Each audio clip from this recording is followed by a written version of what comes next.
मुस्कान, सोनम रघुवंशी, केतन की हत्या करने वाली सिया, फिर आगरा में बाथरूम हत्याकांड। केतन हत्याकांड में तो सिया ने सारी हदें पार कर दी। पुलिस सूत्रों का दावा है, बताते हैं कि केतन से शॉपिंग के नाम पर करोड़ों रुपए लिए गए। और वो करोड़ों रुपए दिए किसे? सिया ने ये करोड़ों रुपए चेतन चौधरी को बिजनेस सेटअप करने के लिए दे दी। एक हैरान करने वाली बात यह सामने आई कि सिया 4 महीने पहले ही चेतन चौधरी, जो उसका बॉयफ्रेंड था, उससे शादी कर चुकी थी।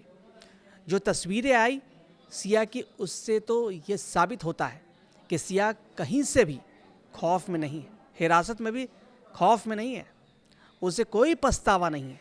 बेधड़क पुलिस के साथ है, मीडिया के सामने चलती है। और आगरा में तो रूबी नाम की महिला ने सबको हैरान ही कर दिया। उसने अपने पति सुरेंद्र की हत्या की और फिर बाथरूम में दफना दिया। 16 साल के रिश्ते को उसने पल भर में खत्म कर दिया। 45 दिन के बाद जब पुलिस की जांच हुई तो ये हत्याकांड की पोल खुल गई। अब एक और घटना ने पूरे देश को चौंका दिया है। देश में हो क्या रहा है? रिश्तों पर से भरोसा उठता जा रहा है। अब जो क्राइम कहानी हम आपको बताएंगे वह पूरे देश को चौंका देगा। नमस्कार, मैं आकाश कुमार। 24 साल की आयु सी सोच से पड़े है कि 24 साल की लड़की भी ऐसा कर सकती है। एक लड़की जिसे एक माँ बाप ने जन्म दिया। जयपुर की कहानी है ये, क्राइम कहानी। बेइंतहा प्यार किया उसे, सब कुछ दिया, शिक्षा दी, जो भी ज़रूरतें की चीज़ थी वो सब कुछ दिया उसे। उस माँ बाप की हत्या का आरोप उसी बेटी पर है। हर रोज़ ऐसी ऐसी घटनाएं सामने आ रही है जो देश को चौंका रही है, झकझोर दे रही है। यह अपराध की कहानी जयपुर से है। ये लड़की आयुषी शर्मा है, पुलिस हिरासत में है। आयुषी शर्मा पर अपनी मां नीरज शर्मा की हत्या का आरोप है। आयुषी की मां नीरज शर्मा को 3 जुलाई को स्कॉर्पियो से उड़ा दिया गया। सबको यह दिखाया गया कि नीरज शर्मा की सड़क हादसे में मौत हुई है, लेकिन यह सड़क हादसा नहीं था। आयुषी के मामा को शक हुआ और उनकी पुलिस में अच्छी जान पहचान भी थी, बातचीत अच्छी थी। उन्हें शक हुआ कि यह सड़क हादसा नहीं हो सकता। आयुषी के जो चाल थे और जो हाव भाव थे उसे शक हो गया। आयुषी के हाव भाव पर पूरी तरह से शक था उस मामा को। मामा ने पुलिस से एक बार सड़क हादसे की जांच की बात कही कि कम से कम एक बार जांच कर लेते हैं इसका। जब पुलिस की जांच शुरू हुई और जैसे परतें खुलनी शुरू हुई और आगे बढ़ी तो पूरा देश सन्न रह गया। सब चौंक गए कि ऐसा भी हो सकता है क्या कि एक बेटी अपने माँ बाप की हत्या कर दे। यह आरोप है। अब समझिए, 24 साल की बेटी आयुषी शर्मा ने अपनी मां का कत्ल कर दिया, मरवा दिया, क्योंकि आयुषी अपने ही पिता की सरकारी नौकरी लेना चाहती थी। अपने माता पिता की 14 करोड़ की संपत्ति भी हड़पना चाहती थी। इसलिए उसने अपनी मां को मारने के लिए 7 लाख का बजट भी रखा था। सुपारी दी थी 7 लाख रुपए की। आयुषी के ताऊ के बेटे बलराम से उसकी अच्छी बातचीत थी, दोस्ती थी। भाई नहीं था, दोस्त था वो। और दोनों इस हत्याकांड में शामिल थे और सुपारी किलर को पैसे दिए गए। पूरी साजिश को रचा गया अपनी मां की हत्या।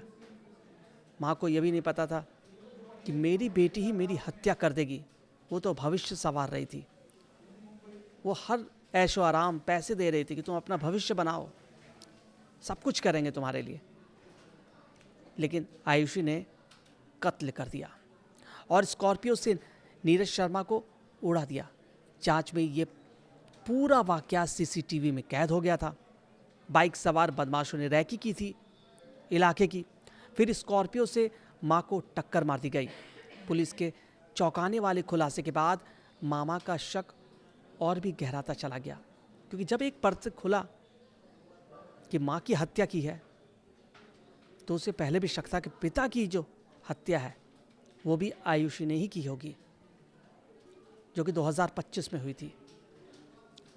और उनका जो शक था वो सबूतों में तब्दील होता जा रहा था तेजी से। पिता विजय शर्मा की भी हत्या की जो सुई थी वह आयुषी की तरफ घूम रही है, किसी और पे नहीं।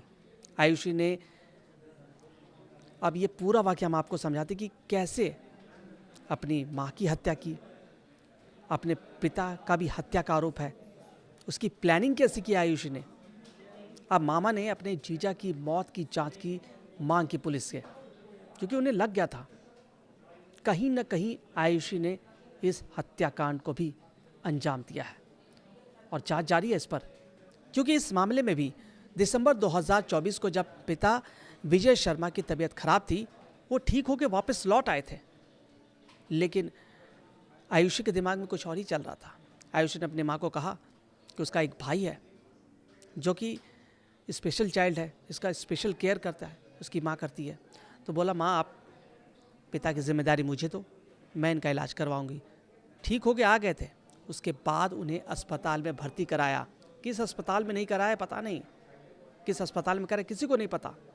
उन्हें 3 महीने के लिए किसी अस्पताल में भर्ती करा दिया। माँ बार बार पूछती रही पिता को कहाँ भर्ती कराया, तो आयुषी समझाती रही कि पापा का इलाज चल रहा है, आप चिंता मत करो। अब माँ को बेटी पर भरोसा नहीं होगा तो किस पर भरोसा होगा। वो तो ये सोच भी नहीं पा रही थी कि कत्ल कर देगी आयुषी। आयुषी कहती कि आप कैसे जाओगे, आप अपने बेटे का ख्याल रखिए जो स्पेशल चाइल्ड था। माँ ने भी सोचा ठीक है, अस्पताल में इलाज चल रहा है। 3 महीने बाद जब माँ को लगा कि अब पानी सिर से ऊपर जा चुका है, कुछ अता पता नहीं पिता का, तो वो माँ को लेकर अस्पताल गई। जब बहुत ज़्यादा जिद किया माँ ने, जहाँ आईसीयू में उसके पिता विजय शर्मा भर्ती थे, सारे ऑर्गन खराब हो चुके थे, फेफड़ों में पानी भर गया था। डॉक्टर से मुलाकात हुई तो डॉक्टर ने कहा कि बचना संभव नहीं है, 90% ऑर्गन खत्म हो चुके हैं, बचने की कोई उम्मीद नहीं है। और 21 अप्रैल 2025 को आनन फानन में पिता को घर ले आई आयुषी, और पिता की मौत भी उसी दिन हो गई। आनन फानन में बिना पोस्टमार्टम के पिता का अंतिम संस्कार भी कर दिया गया। किसी को शक नहीं हुआ कि पिता की हत्या बेटी ने की है। जांच चल रही है अभी इस पे, लेकिन मामा को शक था उसी वक्त कि कहीं ना कहीं आयुषी जायदाद के लिए कर रही है। पिता की मौत के बाद सरकारी नौकरी माँ को मिल जाती है, लेकिन बेटी आयुषी कहती है कि ये नौकरी मुझे करने दो, आप अपने बच्चे को संभालो, मैं घर संभालूंगी।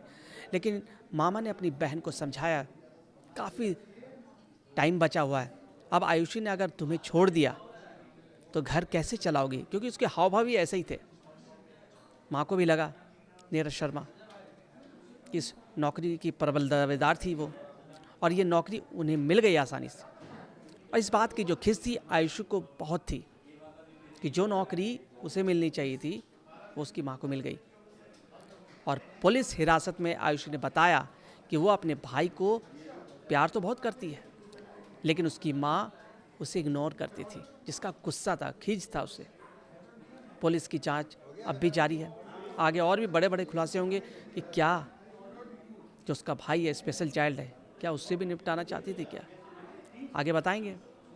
लेकिन सोचिए कि समाज में चल क्या रहा है। बच्चे बिना मेहनत के पैसों की चाहत में अपने माँ बाप की हत्या कर देते हैं, अपने माँ बाप को भी नहीं छोड़ रहे। ऐसी क्राइम की घटनाएं दिन ब दिन लगातार बढ़ती जा रही है। ये अंदर से हिला दे रही है सबको। हम कहाँ जा रहे हैं और क्यों अपने बच्चों में संस्कार नहीं दे पा रहे। अपने पैसों की लालच में अपने माता पिता के दुश्मन बन जाते हैं खुद अपने बच्चे। अपने पिता को अस्पताल और इलाज के नाम पर अंडरग्राउंड कर देती है एक बेटी। अब माँ बाप भरोसा करे भी तो किस पर करे, किस पर, सोचिएगा ज़रूर।